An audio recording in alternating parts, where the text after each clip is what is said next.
subscribe channel Truth.id dan aktifkan lonceng notifikasi untuk mendapatkan informasi seputar live streaming dan video khotbah terbaru. Posisi tombol subscribe berada di kanan atas channel kami dan jangan lupa nyalakan loncengnya.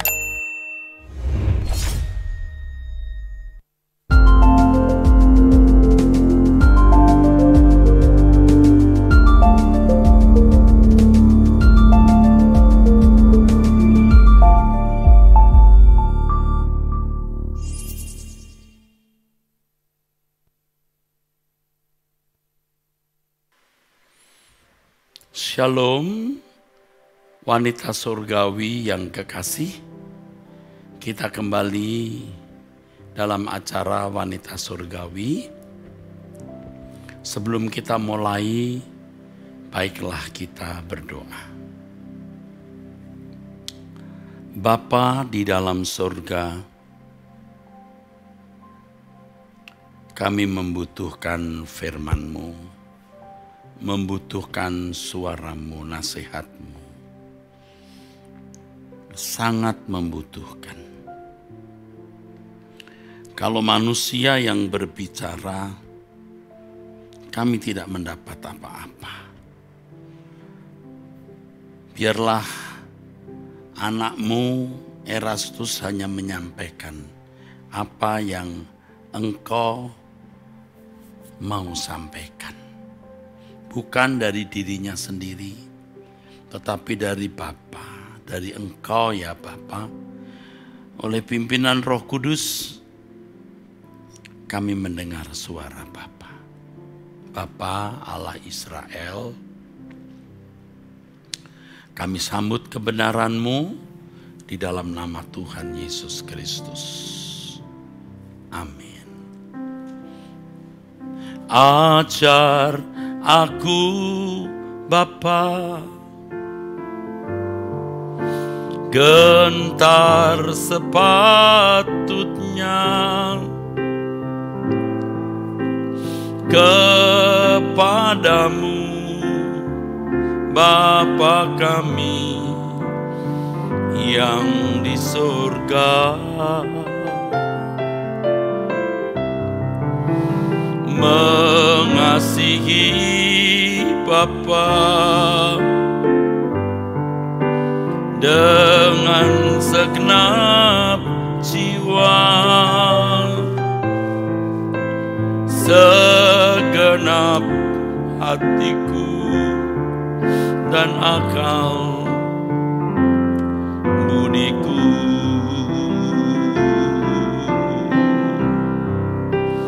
Ajar aku Bapa,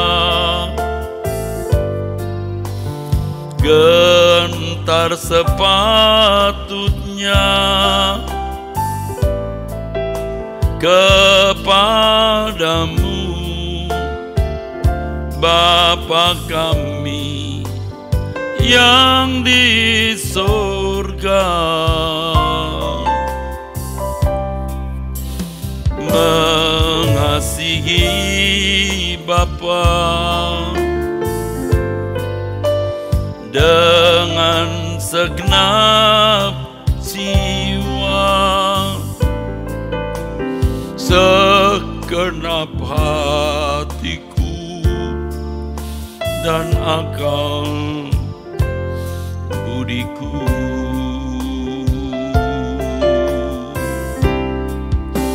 Sebab hanya Engkaulah yang mempunya kuasa, kerajaan, kemuliaan, kekal selamanya.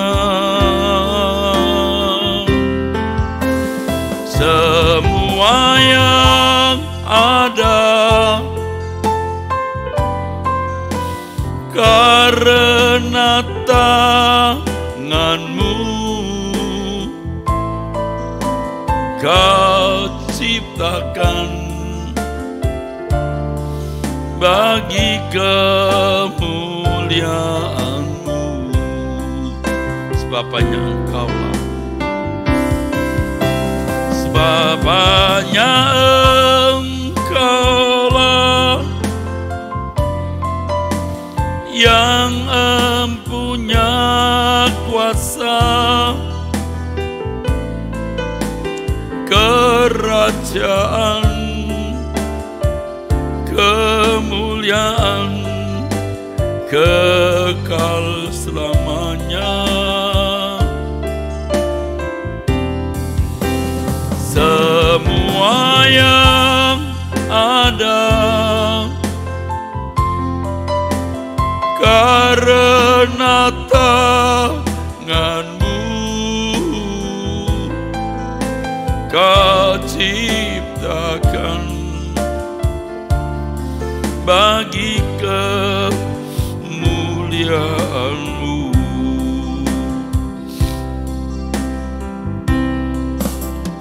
Ajar aku Bapa, gentar sepatutnya kepadamu, Bapa kami yang di surga.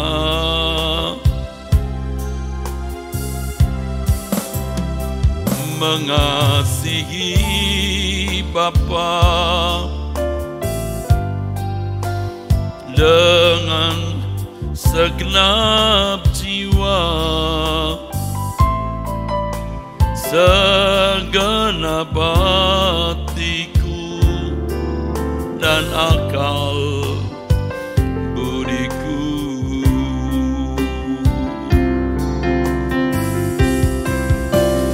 Sebabnya Engkaulah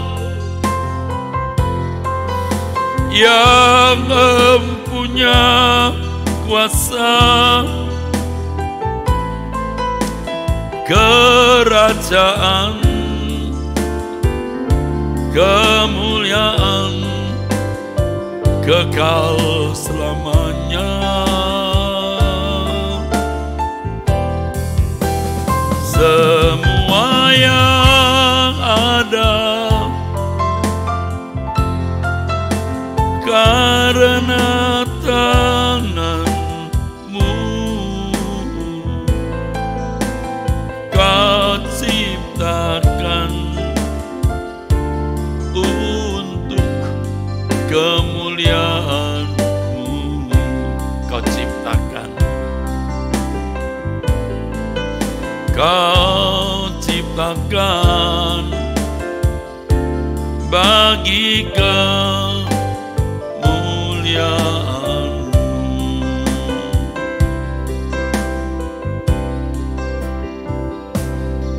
Berikan aku hati takut akan Engkau Tuhanku. Perhatikan firman-Mu setiap hari. Jadikanku anak taat bagi Engkau Bapakku. Yesus, ku mau patuhi. Berikan aku hati peka akan suara Tuhanku. Perhatikan kehendak-Mu setiap hari. Jadikan semua rencana-Mu genap dalam hidupku. Tuhan, ku mau turuti. Ku ingin berkenan selalu di hadapan-Mu, menjadi pribadi seperti yang Kau inginkan.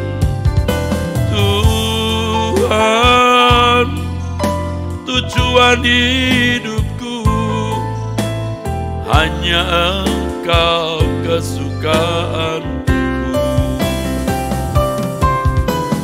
Ku ingin berkenan selalu di hadapan-Mu, menjadi pribadi seperti yang Kau inginkan. Yesus, tujuan hidupku hanya Engkau kesukaanku, hanya Engkau Tuhan, hanya Engkau kesukaanku, hanya Engkau kesukaanku.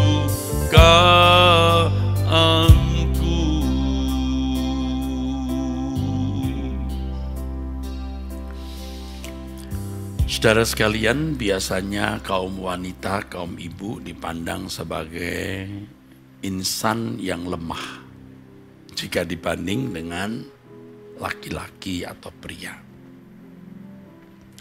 Dan memang faktanya begitu ya.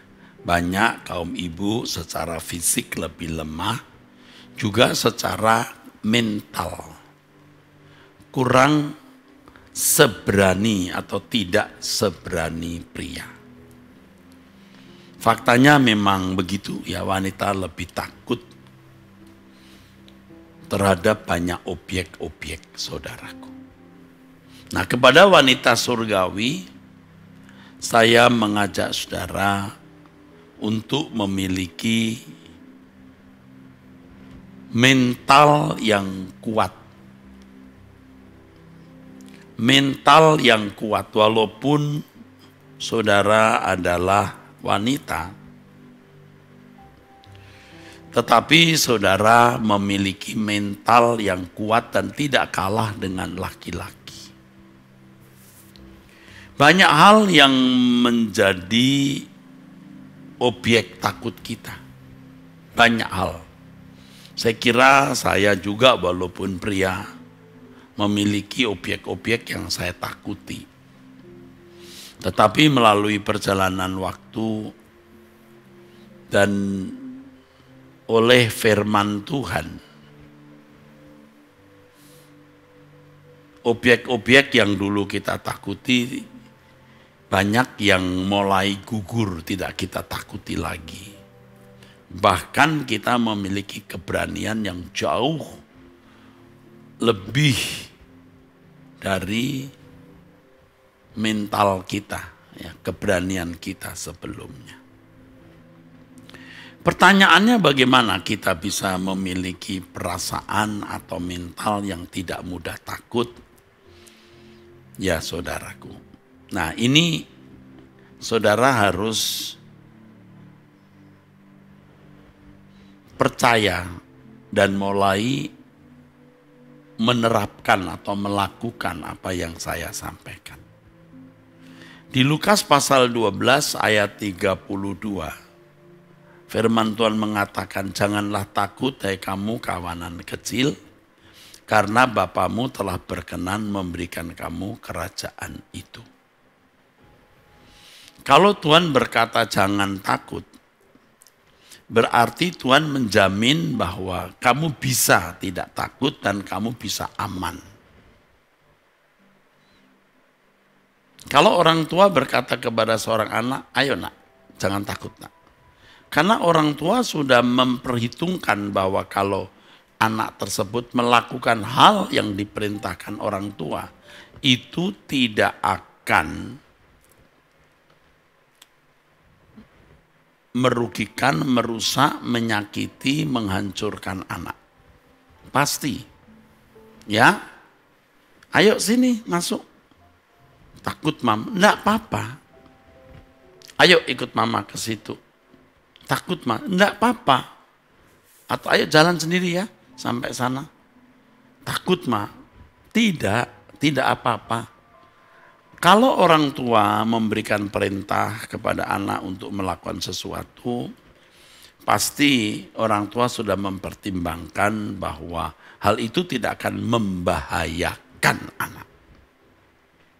Dan pasti ada fasilitas perlindungan, penjagaan, dan satu keniscayaan untuk bisa tidak takut. Janganlah takut hai kamu kawanan kecil, karena Bapamu telah berkenan memberikan kamu kerajaan itu. Ini masih di konteks wanita surgawi. Namanya juga surgawi, saudaraku. Artinya rohani, fokus kepada hal-hal yang ada di atas. Bagaimana kita bisa tidak memiliki perasaan takut, bagaimana kita tidak mudah takut, bahkan kita bisa sampai level tidak takut apapun.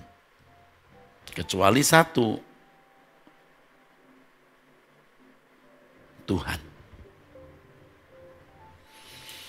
Nah, saudara juga bisa melihat di dalam firman Tuhan mengenai perasaan takut ini, saudaraku, ya, di Perjanjian Baru, Tuhan Yesus juga menyampaikan satu pernyataan yang penting untuk bisa diperhatikan. Firman Tuhan itu luar biasa, saudara. Ya. Firman Tuhan mengatakan, janganlah kamu takut kepada apa yang dapat membunuh tubuh. Ya. Tetapi yang tidak berkuasa membunuh jiwa.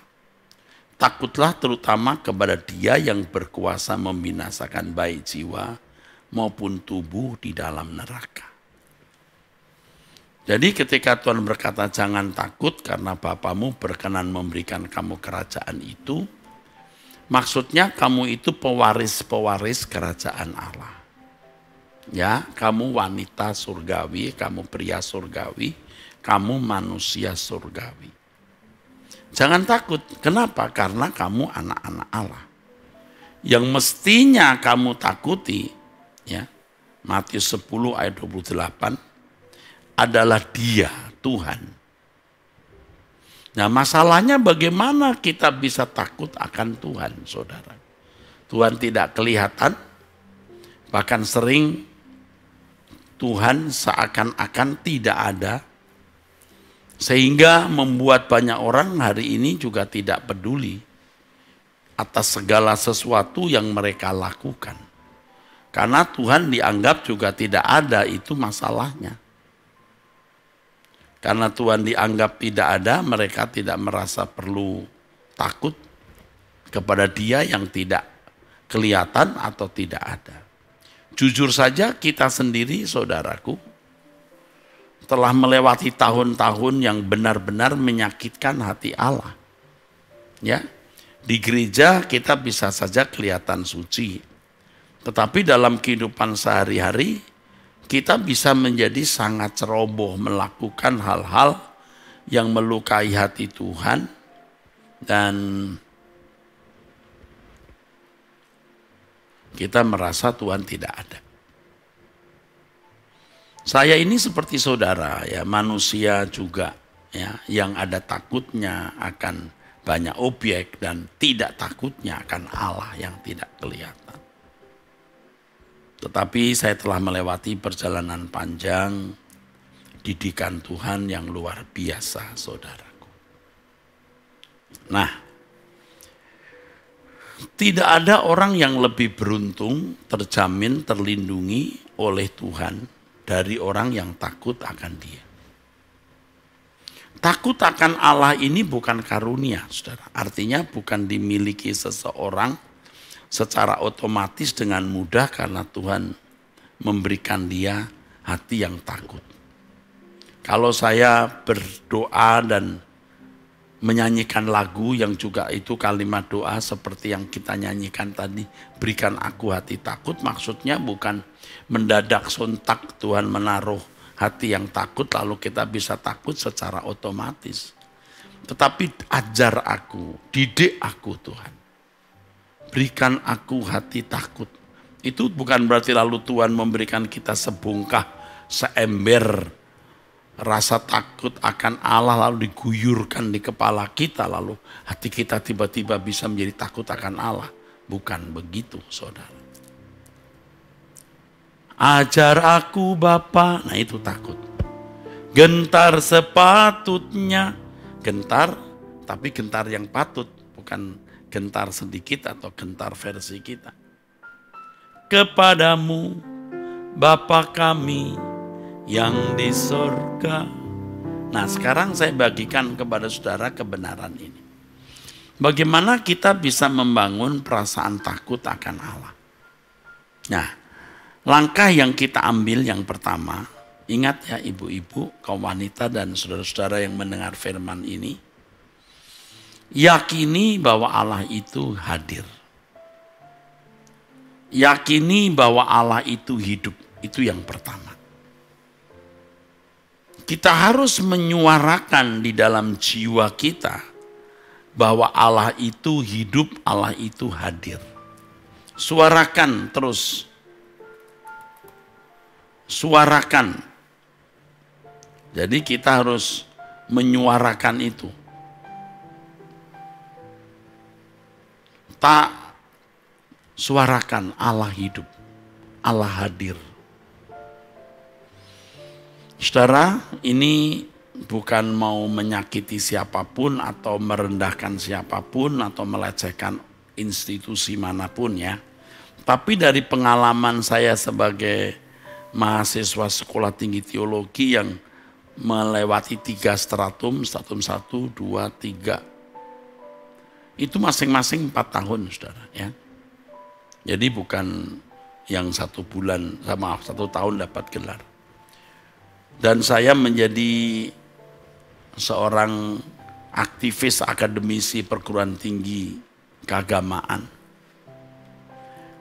Orang bisa membicarakan mengenai Allah setiap hari, tapi tidak takut akan Allah. Kok bisa? Sangat bisa. Sejak saya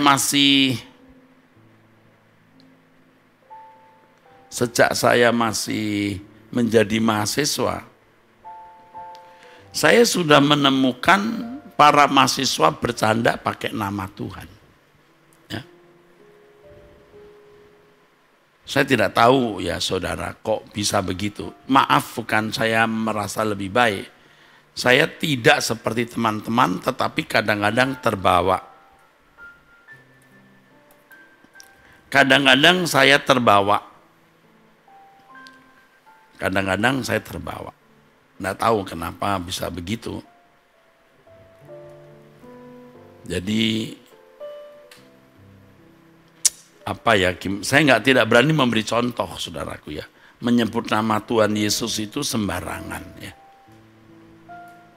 Menyebut nama Tuhan sembarangan lalu mensejajarkan dengan dirinya. Seakan-akan dirinya itu sejajar dengan Tuhan. Wah, tragis saudaraku. Saya melihat itu dulu saya anggap sebagai satu hal yang biasa. Tapi memang saya tidak sejahtera, tapi saya anggap ya biasalah, namanya juga mahasiswa. Tetapi kemudian saya menemukan kenyataan teman-teman yang sembarangan membuat cerita pakai nama Tuhan lalu sembarangan. Itu hidupnya sembarangan. Dan saya sudah menemukan atau melihat nyata mahasiswa-mahasiswa yang cerdas, yang pinter, yang menonjol. Aduh, kalau bicara bahasa asli Alkitab Yunani Ibrani, ia begitu cakap. Kalau berdebat begitu cakap, berdebat begitu luar biasa. Tetapi suka ya bercanda menggunakan nama Tuhan atau menyebut nama Yesus. Tapi hidupnya saya lihat ya tidak bersih. Ini kalau dalam bahasa teologi namanya profanasi. Profanasi itu pelecehan ya, terhadap Tuhan atau penghujatan ya, terhadap Tuhan. Profanasi. Kita harus memerintahkan seluruh saraf kita untuk mengakui keberadaan Allah. Dia hidup, dia Allah hadir. Itu diyakini dulu. Ya, jangan hanya sesaat kita menghayati keberadaan Tuhan waktu berdoa atau ke gereja. Jadi kita yang harus berbicara kepada diri kita sendiri, Allah hadir di sini. Allah hidup di sini. Dia melihat aku. Itu saudaraku. Nah, dari pengalaman itu saya mendapatkan berkat. Saya menjadi lebih takut akan Allah.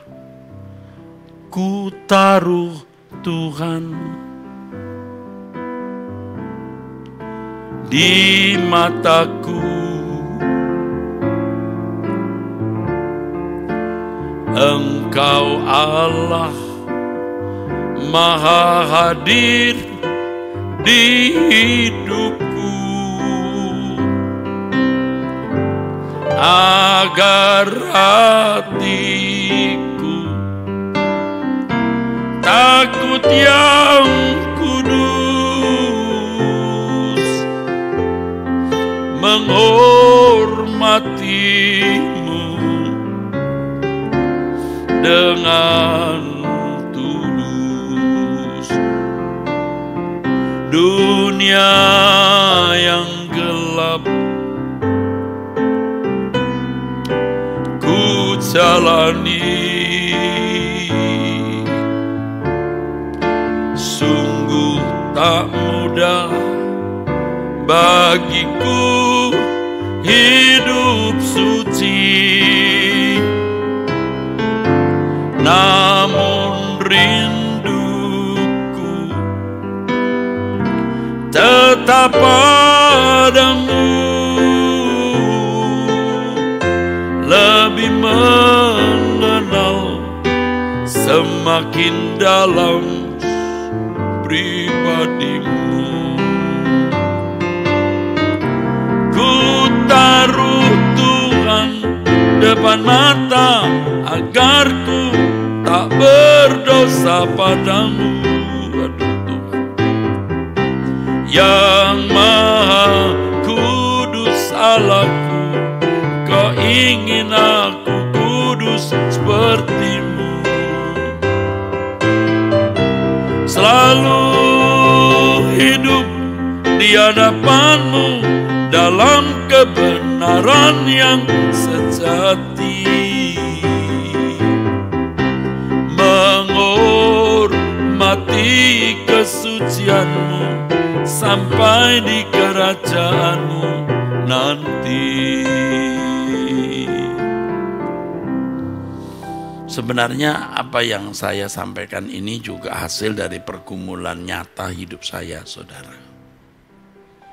Ketika saya bergumul mengenai kesucian hidup, mengapa saya tidak suci-suci seperti yang saya khotbahkan, saya tulis dalam lagu, kenapa ya Tuhan, aduh Tuhan. Nah ini yang saya dapat, taruh aku di depan matamu Eras. Itu pun akhirnya saudara, saya juga bisa lolos juga menaruh Tuhan di depan mata kita untuk saat-saat tertentu. Untuk saat yang lain kita tidak. Nah, ketika kita tidak menaruh Tuhan di depan mata kita, kita menjadi tidak takut akan Tuhan. Kita kembali mudah berbuat dosa. Ini bukan saya karang karena mau tulis kalimat atau membuat syair, ini pengalaman hidup. Tadi saya mulai dengan pernyataan, saudara pahami ya, lakukan ya. Kalau tidak, saudara tidak akan pernah bisa bagaimana memiliki hati yang takut akan Allah. Yuk kita belajar ya. Saya khotbah begini sambil di dalam hati saya mengatakan, aku mau lebih lagi menaruh Tuhan di depan mataku. Aduh, dimanapun, kapanpun ya. Aduh, jangan sampai aku berbuat salah. Ku taruh Tuhan depan mata, agar ku tak berdosa padamu, Yang Maha Kudus Allahku, Kau ingin aku kudus seperti-Mu. Selalu hidup di hadapan-Mu dalam kebenaran yang sejati, menghormati kesucian-Mu sampai di kerajaan-Mu nanti. Oke, itu yang pertama ya saudaraku. Yuk, saudara dan saya kita belajar menaruh Tuhan. Dimanapun kita berada hayati, kita harus membayangkan atau memikirkan seakan-akan ada candid camera yang terus melihat kita. Coba kalau bisa begitu, kita tidak akan mudah berbuat dosa. Seperti kalau kita sedang membicarakan seseorang, lalu tiba-tiba orang itu datang, kita mulai mengalihkan perhatian kepada yang lain. Misalnya kita bicara mengenai seorang ya, namanya misalnya Jambrong. Memang Jambrong itu orangnya begitu, kita begitu. Jambrong itu enggak jujur, itu orang ya dari belakang itu suka menikam, tiba-tiba dia muncul. Ya, makanya gimana acara yang waktu itu? Setuju nggak kalau kita bikin acara dimulai dengan misalnya ada tarian gitu? Si Jambrong nimbrung, acara apa ini? Kan nanti kita ada pembukaan itu. Acara pembukaan pertandingan voli misalnya. Tidak berani bicara tentang Jambrong, tidak berani meneruskan. Di depan manusia saja orang kadang-kadang ya pada umumnya tidak berani. Apalagi kalau kita sudah melihat ada candid camera. Kan ada beberapa kali peristiwa ya saudara. Ada beberapa kali peristiwa ya saudara. Saya mau memberi tip ya di satu momen gitu. Lalu yang akan saya beri tip bilang, jangan Pak, ada kamera loh. Jadi dia lebih takut kamera daripada policy perusahaan itu. Ada memang perusahaan yang polisinya tidak boleh memberikan gratifikasi atau tip. Tetapi ada juga yang tidak melarang, ya silakan kamu kasih tip untuk pegawai saya demi kesejahteraan mereka ya. Tapi ada yang memang tidak diperbolehkan. Nah, kalau saya memberi tip di satu momen gitu ya, lalu bosnya juga tidak keberatan, bosnya malah bilang, saya terima kasih dong, bilang terima kasih, makasih om gitu, kamu dikasih kok. Terus pegawainya bilang, udah Pak, berarti boleh gitu ya. Bahkan kadang-kadang saya kasih bosnya, bos ini untuk tip ya untuk anak-anak, ini saya kasih tip ya. Tapi ada yang berkata, jangan Pak, ada kamera loh. Oh kamera, takut kamera ya. Kenapa kita tidak takut kamera Tuhan? Ku taruh Tuhan depan mata. Ayo, mulai saat ini kita mau taruh perhatian kita kepada kamera Tuhan. Ya. Mata Tuhan melihatnya. Waktu kita sekolah minggu dulu atau waktu menjadi guru sekolah minggu, kita mengajarkan ini. Mata Tuhan melihat apa yang kau perbuat, baik yang baik, baik yang jahat gitu kan. Gitu. Sekarang kita sudah tua, lagunya beda. Ku taruh Tuhan depan mata agar ku tak berdosa padamu. Yang Maha Kudus Allahku, Kau ingin aku kudus seperti-Mu. Selalu hidup di hadapan-Mu dalam kebenaran yang sejati, menghormati kesucian-Mu sampai di kerajaan-Mu nanti. Oke, kita masuk ke poin kedua. Bagaimana membangun perasaan takut? Menghayati kisah Alkitab. Tentu memahami isi Alkitab itu jelas, harus. Karena waktu kita membangun konstruksi atau bangunan berpikir tentang kebenaran di dalam pikiran kita, itu otomatis kita menjadi takut akan Allah. Tetapi secara khusus coba kita menghayati peristiwa kisah-kisah dalam Alkitab. Misalnya Laut Kolsom terbelah. Coba bayangkan bahwa peristiwa itu peristiwa di mana kita seakan-akan hadir. Dan kita berpikir seakan-akan itu baru terjadi.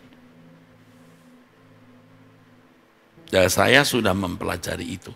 Dan ini terjadi benar, saudara. Kadang-kadang ya, tidak selalu, tapi itu kadang-kadang saja. Ketika saya menghayati sebuah kisah, saya betul-betul menangis. Ini kalau dilihat orang bisa konyol, kok tiba-tiba nangis gitu, saudaraku. Betul. Tindakan-tindakan Allah di perjanjian lama itu membuat hati kita itu tersentuh. Kisah-kisah di dalam Alkitab, kita membaca dan seakan-akan kita hadir di dalam kisah itu. Wah, itu hebat, saudaraku. Di perjanjian lama itu banyak kisah-kisah yang kalau kita hayati dengan benar, seakan-akan kita hadir dalam peristiwa tersebut.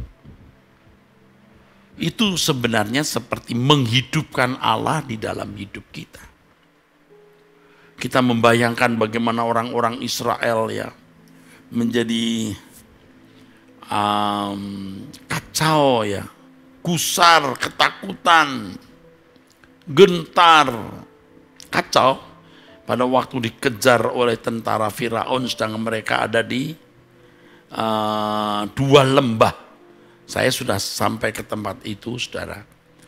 Pada waktu pergi ke Holy Land ya, kita dibawa, kita lewat Mesir, kita dibawa ke dua bukit bangsa Israel lewat sini nih, lalu Laut Kolsom di situ. Jadi mereka tidak bisa lari ke kanan atau ke kiri, seperti dijebak. Waduh, betapa gentingnya suasana saat itu, saudara. Betapa kisruhnya suasana itu. Jadi tidak heran kalau Musa sampai disalahkan. Seakan-akan Musa mau menguburkan mereka di padang tersebut. Lalu betapa tegangnya juga Musa sebagai manusia. Lalu Tuhan menyuruh ia mengulurkan tangan ke atas, ke laut maksud saya, ke arah laut, dan laut itu terbelah. Wow, kasih Tuhan luar biasa, saudaraku.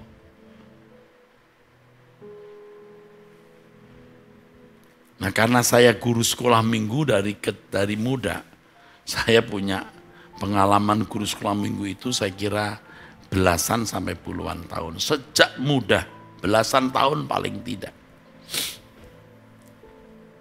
Bahkan dulu kalau di sinode ada pertemuan-pertemuan, saya itu diberi tema bagaimana bercerita ke anak sekolah minggu.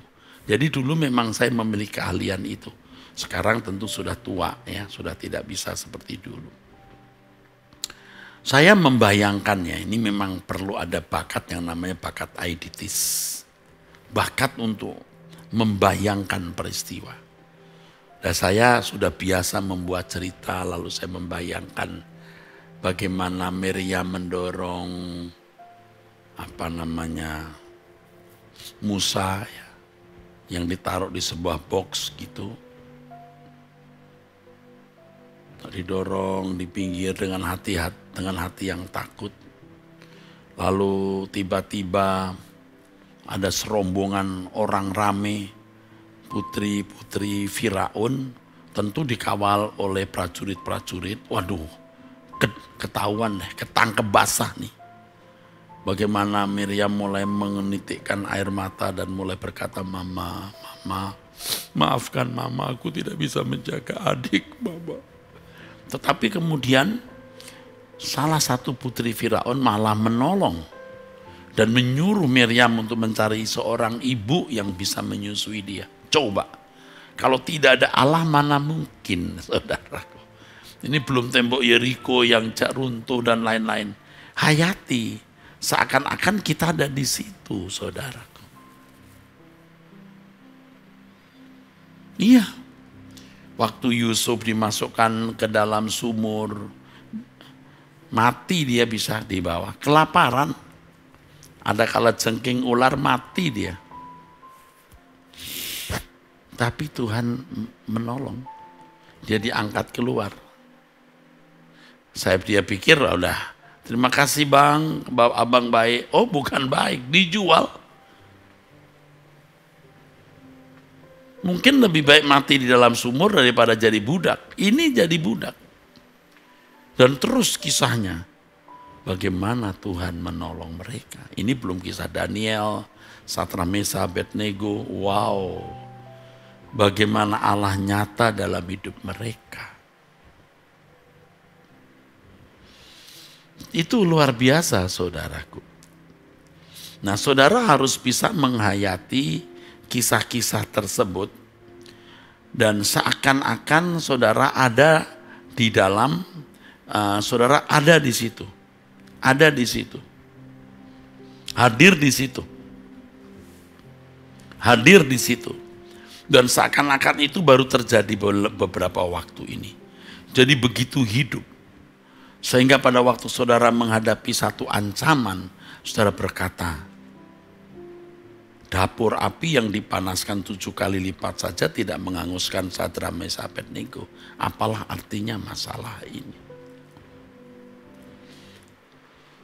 Elia ya, yang ada di tempat di mana tidak ada makanan bisa kok dikirimi burung makanan oleh burung gagak. Tuh. Itu membuat hidup, saudaraku. Kehadiran Allah, kenyataan Allah itu. Nah, kadang-kadang memang Tuhan seperti tidak ada, tidak peduli kita. Belajarlah Alkitab. Seperti misalnya Lazarus meninggal, masuk sakit. Marta Maria kirim surat atau memberitahu kepada Yesus bahwa yang kau kasihi sakit. Kalimatnya yang kau kasihi. Dia mau menarik perhatian, ini yang kau kasih itu loh. Tapi Yesus sengaja datang lambat. Ya itu semua juga memang skenario Tuhan. Sampai meninggal. Saudara, tetapi Tuhan itu setia. Tuhan hadir, aduh, luar biasa saudara. Banyak kisah-kisah membuat hati kita hancur. Benar, dan itu penghayatan kita akan Allah menjadi hidup. Benar-benar menghidupkan Allah di dalam hidup kita. Ditambah dengan kebenaran-kebenaran firman yang itu membangun, saudaraku, perasaan takut akan Dia. Ya. Jadi kalau sekarang saudara dalam situasi seakan-akan Tuhan meninggalkan saudara, saya beri lagu ini. Kadang kau tak nyata, seakan tiada. Waktuku berseru, kau seperti membisu, ku menjadi ragu. Hatiku bertanya, Tuhan kau di mana? Saat ku butuhkan, tiada jawaban, ku merasa kau tinggalkan.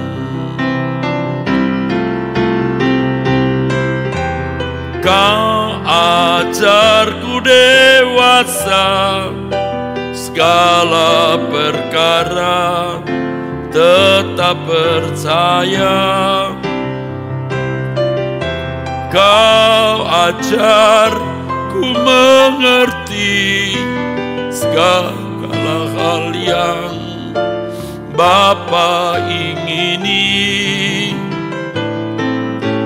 Lewat semua teruji setia, seperti Yesus menderita. Emas yang murni telah teruji, indah di mata Bapa. Oke, saudara, dengan menghayati kehadiran Allah, Allah itu hidup maksud saya, lewat Alkitab dan membangun kebenaran, saudara akan membangun perasaan takut. Ya, menghayati hadirnya Allah, menghayati kehadiran Allah melalui cerita Alkitab dan kebenaran Alkitab, terbangun perasaan takut. Yang ketiga, bagaimana membangun perasaan takut ini? Melalui perjumpaan dengan Allah. Saya pernah cerita kepada saudara bahwa suatu malam saya betul-betul gemetar. Gemetar, saya bisa tiarap gitu, tidur tertengkurap gitu. Menghayati kehadiran Allah. Dan salah satu doa yang saya naikkan waktu saya sakit adalah, ini benar, saya doakan berhari-hari. Buat hatiku gentar terhadap kebesaran-Mu ya Allah. Maka saya sering mengatakan pada hari-hari itu, beri aku kengerian akan Engkau. Bukan kengerian yang negatif ya, kengerian yang positif. Dan memang ya, melalui sakit, lihat penderitaan orang, kematian orang, atau keadaan kita yang nyaris meninggal, itu membuat kita menjadi lebih gentar. Jadi bersyukur kalau ada di antara saudara yang pernah mengalami keadaan-keadaan yang menegangkan ya. Dan itu saudara baru merasakan betapa kecilnya kita. Saya berapa kali naik pesawat, saudara, ini yang jaraknya Indonesia, Amerika misalnya, Indonesia, Australia, terlalu New Zealand, dan saya pernah di atas laut Pasifik atau Atlantik ya. Di atas lautan yang begitu luas, lalu kita digoyang, ada turbulence gitu, ngek. Jadi pesawat saya bunyi gini, ngek. Jadi pesawat tuh seperti mau patah, ngek. Terus ada ces, apa cahaya kilat. Wah, kita lihat luar ini gelap, tiba-tiba ces. Ngek. Aduh. Tapi hati saya waktu itu kan belum setua hari ini. Saya masih lebih muda dari sekarang. Saya berpikir pasti pesawat ini didesain untuk bisa menghadapi kondisi ini. Lautan lepas, waduh, sejauh mata memandang itu kan laut, saudara. Ngek. Waduh, luar biasa. Ya, saya juga pernah naik perahu, bukan kapal ya, perahu. Kalau nggak salah, perahu ya, udah. Itu 9 jam perjalanan kalau tidak salah. Dibawa ke pusaran, jadi perahu itu bisa diangkat itu. Seperti terangkat lalu bek. Saya takut terangkat, bleknya begini. Waduh. Dan pelampungnya itu hanya 2 atau 3. Saya bawa sendiri dari Jakarta, lalu teman saya, mungkin 2 atau 3. Lalu nggak ada pelampung di situ. Waduh, itu ampunan saudaraku. Di situ ada orang-orang daerah timur ya, sampai takut, sampai nangis. Oh Tuhan Allah gitu, oh Tuhan Allah, terus darah Yesus. Ini pasti orang karismatik ini. Di dalam suasana begitu, ya Tuhan Allah gitu. Terus ada yang darah Yesus gitu. Darah Yesus. Nah, betapa kecilnya kita. Betapa kecilnya. Aduh saudaraku. Dan itu sudah mulai malam. Dari senja masuk malam. Udah mulai gelap. Benar-benar. Suasana seperti itu menunjukkan betapa kita ini tidak ada artinya.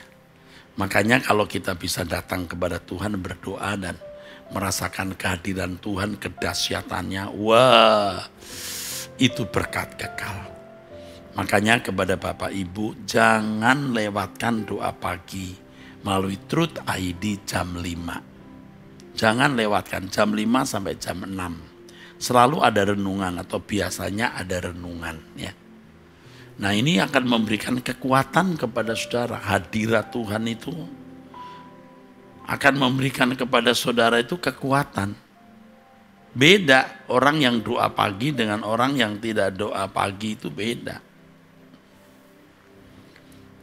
Allah di sini menjamahku sempurna.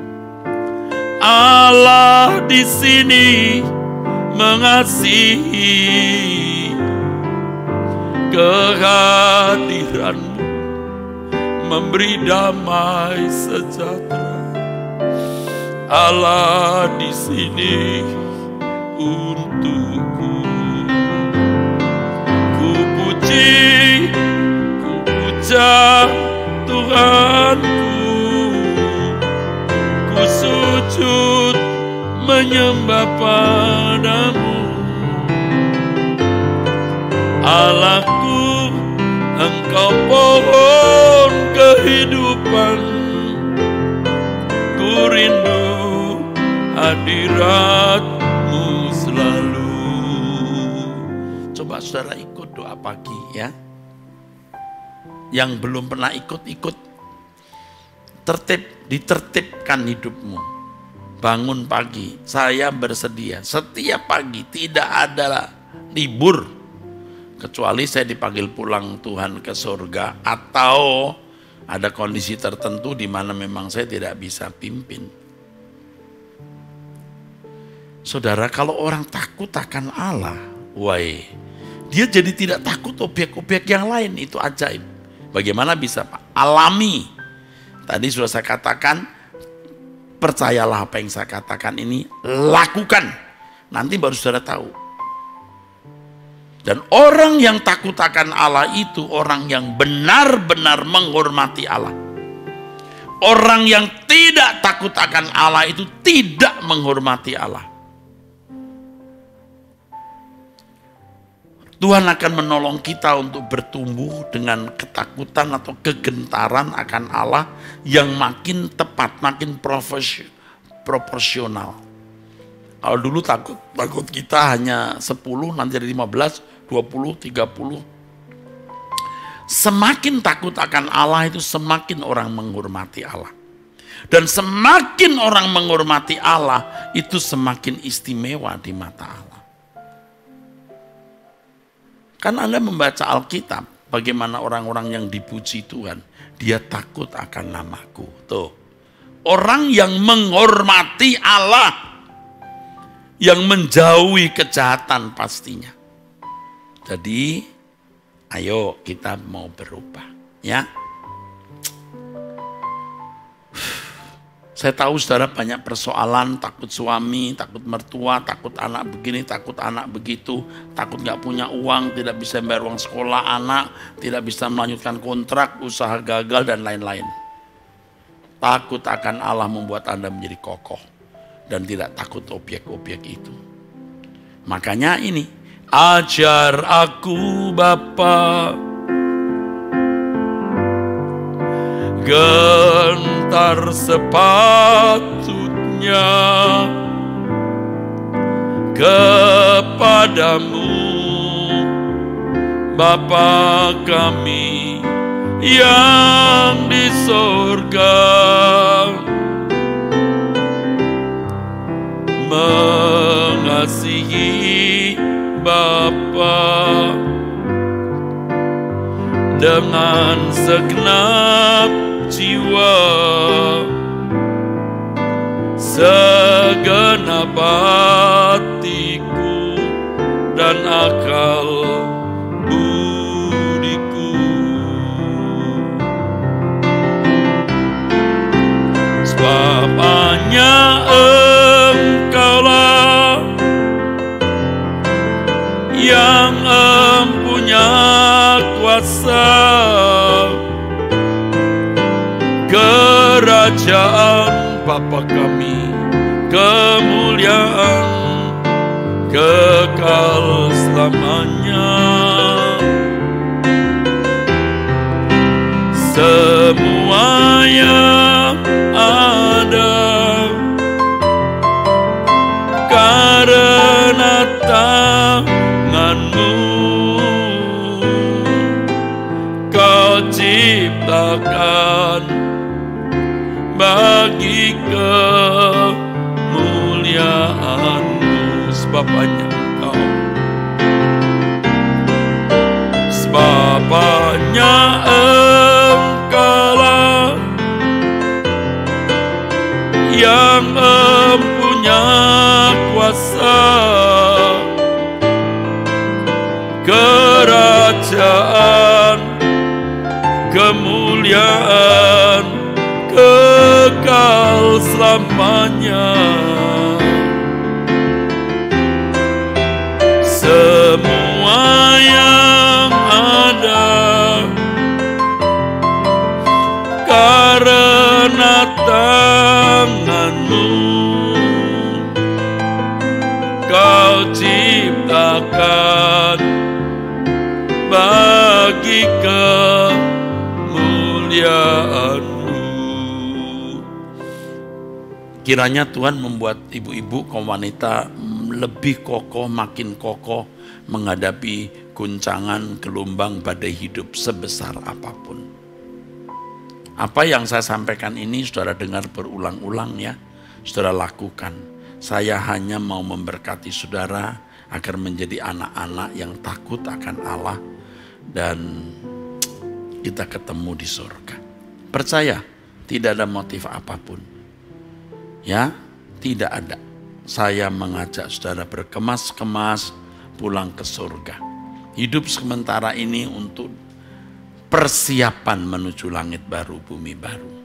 Maka jangan lupa setiap pagi coba tertib. Jangan berkata tidak bisa Pak. Bisa. Tiap pagi bangun pagi berdoa. Ya, itu saja saudaraku. Dan yang terakhir yang tidak pernah saya ucapkan, baru pertama kali ini saya ucapkan, baru pertama kali ini. Saudara belajar memberi persembahan melalui acara Truth ID karena persembahan saudara digunakan untuk pelayanan.